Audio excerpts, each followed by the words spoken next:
So the next question that I wanted to know was that there are certain skills that will be like very helpful, especially if you want to thrive in the corporate world and climb the corporate ladder. So to a college student, if you were to advise on certain skills that they should build in order to be ready for the corporate world, I know like we can't think too much ahead, but if you were to give like any tips, what would that be? Like what would be those skills that they should work on? My God, I hate giving tips, but let me try. uh, okay, I'll just focus on two specific things, which I think matter a lot. One is communication, and by communication, I'm not talking about your ability to speak to your friends and speak in that, or being extremely strong in the vernacular. I'm being very specific about thought leadership. So communication in a way that can influence other people. It can either be in the written medium, it can be in the speaking medium, or some other medium. Doesn't matter what medium it is. But if you can find a way to influence without authority through your communication, there's nothing like it. One of the biggest things I see people suffer with is strong leaders who in India, they become strong not because of their communication skills, but because of their aura. Like this guy has done so much, and people don't listen to her. This girl has done so much. She's accomplished so much despite the odds. Let's listen to her. So your aura makes up for your speaking. And when these people are transplanted to a different country, that aura disappears. It's like Narendra Modi coming to a completely new South African country. Nobody even knows you. Like we don't care about your radio show back in All India Radio. Stuff like that. So when the aura is removed, all you've got is your voice. And if that voice cannot, stir or influence somebody in a different country, in a different medium, you are going to fall back. And that's where most Indians end up taking pure tech jobs, because tech again, credentials speak for them instead of them influencing the other people's perceptions.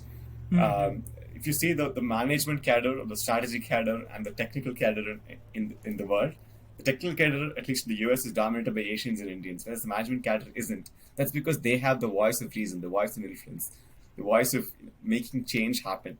So I think from college, if we take concerted efforts to develop that voice of influence, it will go a long way.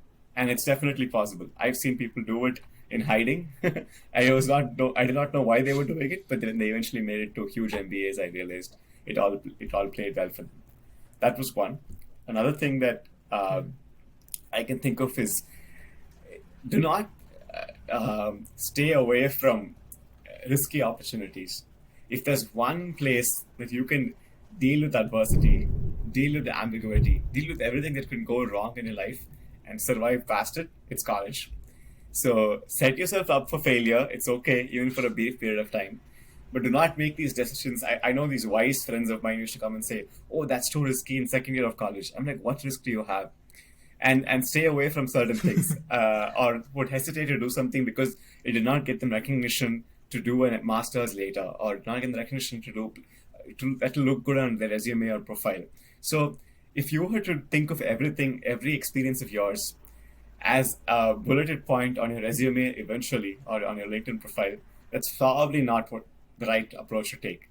You are missing out on opportunities to deal with ambiguity. And if you cannot deal with ambiguity within the safe cocoon of your own college life, when ambiguity hits you later in life, you'll be too risk averse to even take those options. Then financial hardships come in, then responsibilities and bullshit come in. So you will not be ready to take those risks, and then you'll have to pay back education loans. You'll have to take care of your parents. These considerations will prevent you from taking this very simple risks, like should I ditch tonight badam milk to go to the farthest bus all the way to Tanjore, which is like a few miles away, and drink something there and come back, even though I may not get a return ticket at later the night. Something like that. As crazy as that, if you're not going to take those options, it's a very night-rich thing, but as crazy as that, if you don't do those things in college, you will definitely regret not doing them later. So not everything in life is a resume line. Yeah. Yeah, true. Let me just say that I definitely miss the late night badam drinks in Trichy. That's definitely there. But yeah, like you mentioned, I kind of feel that college is an amazing platform for people to like explore and experiment with like so many different things.